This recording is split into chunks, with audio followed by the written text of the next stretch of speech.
राजस्थान में भंटा धार करने के बाद गहलोत पहुंच गए हैं बिहार। जी हां, सही सुन रहे हैं आप। अब बिहार में कैसा चक्रव्यूह वो रचने वाले हैं और क्या उनके इस चक्रव्यूह का फायदा कांग्रेस उठा पाएगी या फिर हो जाएंगे फेल महाराष्ट्र और राजस्थान की तरह। करेंगे इस मुद्दे पर चर्चा इस वीडियो में, इसलिए बने रहेगा आखिर तक हमारे साथ। नमस्कार, मैं हूं चेतना शर्मा। आप देखना शुरू कर चुके हैं संवाद भारत का, भारत के लिए। और मेरे साथ मौजूद है हमारे editor in chief Varun Bhansali ji, जो आपको पूरा एक्सप्लेन करके समझाने वाले हैं कि किस तरीके से बिहार में भी नैया डुबोने वाले हैं अशोक गहलोत। लेकिन इस मैटर को समझने से पहले ना आपको ये वीडियो सुनना होगा। पहले ये वीडियो सुनिए, फिर उसके बाद चर्चा में आगे बढ़ते हैं। इसलिए मैं ये कह सकता हूं, खड़गे साहब, राहुल गांधी जी और तमाम जो साथी बैठे हमारे,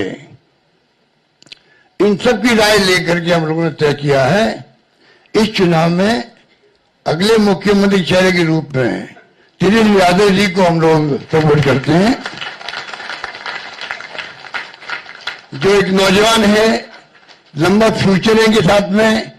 और मेरा अनुभव से मैं कह सकता हूं, जिसका लंबा फ्यूचर होता है पब्लिक उनको साथ देती है। ये नौजवान है, कमिटमेंट रखते हैं।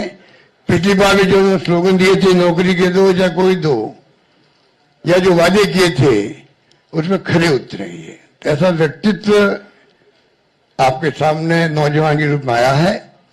सोच समझ के सबने फैसला किया है। ये नेता के रूप में उत्तरंग मैदान में राहुल गांधी जी ने मिलकर जो यात्रा करी थी, बड़ा इम्पैक्ट है। आने वाले वक्त में इनके अलावा राहुल जी भी आएंगे और नेता आएंगे, प्रियंका जी भी आएगी, सब नेता आएंगे। और हम सब जो बैठे स्टेज पर, सब मिलकर संकल्प किए हुए हैं कि जो हालात देश के हैं, देश हित के अंदर और देश चाहता है उसके अनुसार हम चाहेंगे कि बिहार में ये जो लंबे समय तक नीतीश कुमार जी रहे हैं सत्ता में, अब कुछ कर नहीं पा रहे। अब तो हम पूछना चाहते हैं अमित शाह जी से, इनकी पार्टी के अध्यक्ष जी से, क्या बताइए, हमारा नेता तो हो गया तेजस्वी यादव, आपका नेता कौन है बता दीजिए। इससे काम नहीं चलेगा कि नीतीश कुमार जी नेतृत्व में चुनाव लड़ा जाएगा। अगला मुख्यमंत्री का उम्मीदवार आपका कौन है, ये उनको। तो वरुण सर, अब आप बताइए कि किस तरीके से जब ये वीडियो आपने सुना, हमने सुना और जनता ने भी सुन लिया, तो आपका क्या रिएक्शन निकल कर आया? देखिए, सबसे पहला रिएक्शन यही है कि दोगुलापन कितना करोगे साहब, कहीं तो रुकोगे।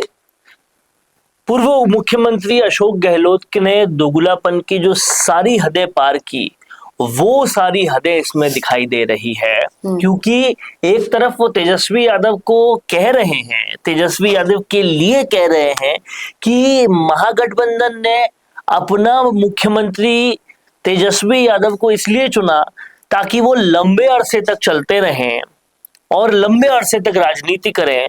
उन्हें उनमें उनके युवा होने की वजह से, पॉपुलर होने की वजह से, लोकप्रिय होने की वजह से लंबे अरसे तक चलने वाला मुख्यमंत्री दिखाई दे रहा है। तो सेम सोच साहब आपने राजस्थान में क्यों नहीं लॉन्च की? क्यों नहीं आपने लंबे अरसे तक लोकप्रिय रहने वाले सचिन पायलट को मुख्यमंत्री बनने दिया? बनने देते तो शायद आज 200 में से 180 170 सीटें आ जाती। क्यों नहीं आपने वही वाला फॉर्मूला यहाँ पे अपनाया? और कहीं ना कहीं अपना रिकॉर्ड भी तोड़ देते कि जब जब आपने राज किया है आप उसके रिपीट नहीं कर पाए। और समझने वाली बात यह है कि जब कांग्रेस खुद नहीं हो, जब गठबंधन की बात हो, तब तो आप ऐसा कर रहे हैं। और जब कांग्रेस खुद हो, जब कुर्सी खुद को मिल रही हो, मलाई खुद को खाने को मिल रही हो, तो लंबे अरसे तक चलने वाली बात नहीं सोचते, ना ही लोकप्रियता वाली बात सोचते हो।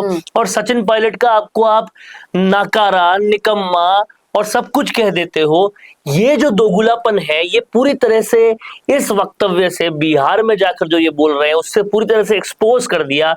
मुझे नहीं समझ में आता कि आजकल के नेता ये क्यों नहीं समझ पा रहे, और वो भी पूर्व मुख्यमंत्री जैसे एक्सपीरियंस नेता ये क्यों नहीं समझ पा रहे कि जमाना सोशल मीडिया का है साहब। आप बिहार में कुछ करोगे, पता यहाँ पे भी चलेगा, दिखाई यहाँ पे भी दे रहा है। जनता बेवकूफ नहीं है। सचिन पायलट समर्थकों से लेकर उन तमाम सारे लोगों को जो कांग्रेस को आगे बढ़ता देखना चाहते हैं, उनको दिख रहा है कि आपने ये दोगुलापन किस लिए, क्यों और कैसे कर दिया। और सचिन पायलट के साथ जो आपने किया वो आज लोगों को और भी ज्यादा समझ में आ रहा है, और भी ज्यादा पता चल रहा है। ये दोगुलापन ही है जो कांग्रेस की आलाकमान को भी समझना चाहिए। कांग्रेस को दीमक की तरह खा रहा है, खत्म कर रहा है। ये दोगुलापन बंद करना होगा, नहीं तो वो सारे समर्थक, वो सारे लोग जो सचिन पायलट को फॉलो करते हैं और उसकी वजह से कांग्रेस के साथ हैं, वो सब कांग्रेस को छोड़ेंगे और सचिन पायलट का समर्थन करने वाले लोग समझ जाएंगे कि इस दोगुलापन का शिकार किस तरह से कांग्रेस पार्टी हो रही है। लेकिन सवाल यहाँ पर यह भी उठता है कि जिस तरीके से अशोक गहलोत जी की जो जादूगरी है वो कम होती हुई सबको नजर आती है, लेकिन आलाकमान को क्यों नहीं दिखता कि अब इस जादूगरी का प्रभाव उतना नहीं है जितना पहले हुआ करता था। देखिए, षड्यंत्र को बार बार जादू कहने से थोड़ी देर तक तो मान लिया जाता है कि वो जादू है, लेकिन ये पैंतरा हर बार नहीं चलेगा। हर बार एक ही एक ट्रिक नेताओं की राजनीति खत्म कर दो, इस तरीके से कर दो, ये कर दो, वो कर दो, हर बार नहीं चलेगी। जादूगर होते तो अपने बेटे को भी इस तरीके से फेल तो नहीं होने देते जैसा कि उसकी राजनीति फेल हो चुकी है। और कहीं ना कहीं अशोक गहलोत के जो षड्यंत्र है ओएसडी के खुलासे के बाद कहीं ना कहीं उस पावर में भी कमी आ रही है जो पहले हुआ करती थी। और अब बार बार उन्हें मोर्चा संभालने के लिए जब कहा जाता है तब हर बार ये सवाल उठता है कि हमेशा अशोक गहलोत ही क्यों। जैसे जिला अध्यक्षों की सूची आई बाहर, पूरी की पूरी आंतरिक कलह थी वो भी बाहर आ गई। फेवरेटिज्म सबसे चरम पर था। बेनीवाल ने भी आरोप लगाया था कि ये जो सूची बनी है वो कहीं ना कहीं गहलोत जी के घर पर बैठकर बनी है। जितने भी आप देखिए ट्रांसफर जितने हुए, अभी पुलिस महकमे में जितने भी ट्रांसफर हुए उनकी अगर सूची देखेंगे तो वो ट्रांसफर्स वो थे जो अशोक गहलोत जी के राज में कहीं ना कहीं एक्टिव हुआ करते थे, भ्रष्टाचार में और जनता को परेशान करने में चरम पर थे।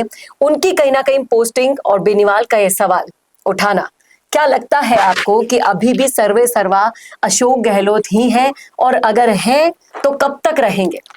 देखिए, बेनीवाल का ये सवाल जो है वो कितना लाजमी है कितना नहीं, ये तो बाद का विषय है।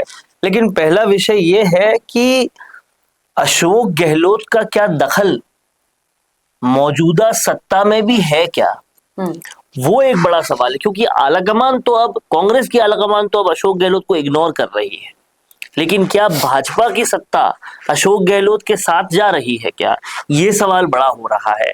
क्योंकि आपने देखा होगा कि केसी वेणुगोपाल ने लगातार फीडबैक्स लिए संगठन सृजन अभियान जो है कांग्रेस का उसको लेकर, और उन फीडबैक्स में उन्होंने टीकाराम जूली को बुलाया, फिर अलग से गोविंद सिंह डोटासरा को बुलाया, फिर अलग से सचिन पायलट को बुलाया। सचिन पायलट के साथ लगभग 4 घंटे वो रहे, लेकिन उन्होंने अशोक गहलोत को नहीं बुलाया। वो जाके बैठ गए राजस्थान हाउस दिल्ली में, लेकिन फिर भी उनको नहीं बुलाया। फिर आके उन्हें प्रेस कॉन्फ्रेंस करनी पड़ी।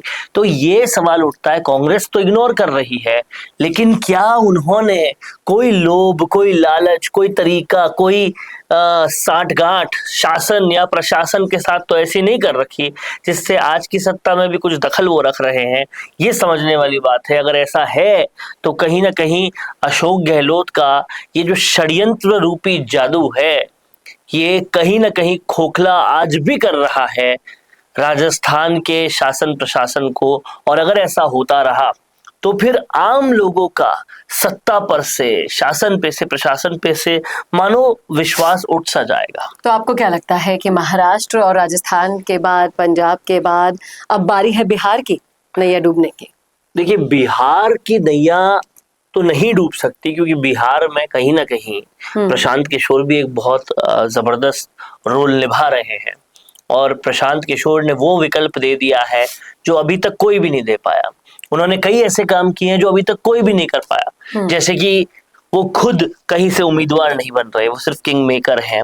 उन्होंने तमाम सारे उन लोगों को उम्मीदवार बनाया जो बड़े डॉक्टर्स हैं, बड़े समाजसेवी हैं, जिनका बहुत रेप्यूटेड नाम है पूरे बिहार में, जो समाज के लिए ऑलरेडी काम करते हैं, उन लोगों को बनाया। तो एक जो वैकल्पिक व्यवस्था चाहिए थी वो उन्होंने वहां दी। तो जब विकल्प होता है तो कांग्रेस बीजेपी के इतर भी लोग वोट दे देते हैं, तो वहां तो उस सारे मुश्किल से निकलने का एक विकल्प है। पर अब देखना यह है कि पूरे देश में क्या कांग्रेस भाजपा का विकल्प बन पाती है, या फिर क्या कांग्रेस जो देश की सबसे पुरानी पार्टी थी वो अपना अस्तित्व बचा पाती है। आपका ये सवाल सुनने में ही नामुमकिन लग रहा है। आप कैसे उम्मीद लगा सकते हैं इस सवाल देखिए, से? कांग्रेस के पास ये पूरा होगा।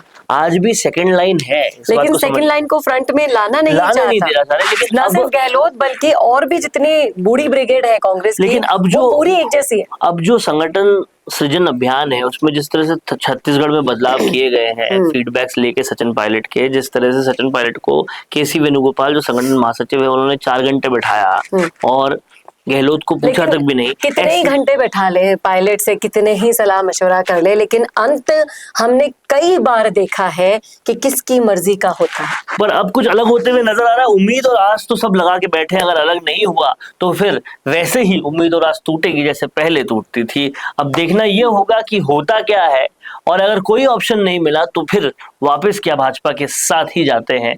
ये सब कुछ देखने वाली बात होगी। आप बताइएगा कि इन सवालों के जवाब आपके दिल और जहन में कौन से आ रहे हैं। क्या लगता है आपको कि अशोक गहलोत के सहारे बिहार की नैया पार कर पाएगी कांग्रेस? और जिस तरीके से मजेदार डावाडोल महाराष्ट्र में हुई, राजस्थान में हुई, कितने आसार, कितने % आसार लगते हैं आपको बिहार में उसके? बताइएगा जरूर कमेंट करके। कमेंट बॉक्स में कैसा लगा वीडियो बताना ना भूलेगा। और ये एक्सपोज होने के बाद अशोक गहलोत की पार्टी के साथ कौन जाएगा? आप जाएंगे? लिख डालिएगा कमेंट बॉक्स में अपना जवाब। और ऐसे वीडियोस के लिए देखते रहिए संवाद भारत का, भारत के लिए। नमस्कार। जिसका परिवार 4,17,000 लोगों से भी ज्यादा बढ़ रहा है, वो संवाद न्यूज चाहता है हर जिले और हर राज्य में मीडिया पार्टनर्स। तो अगर आप बनना चाहते हैं संवाद न्यूज के पार्टनर्स, तो कांटेक्ट करें नीचे दिए गए नंबर्स पर। इसके अलावा अगर आप वीडियो एडिटर बनना चाहते हैं या फिर न्यूज इंडस्ट्री में बतौर इंटर्न सब सीखना चाहते हैं, तो संवाद न्यूज के जयपुर हेड ऑफिस में काम करने के लिए संपर्क करें स्क्रीन पर दिए गए नंबर पर।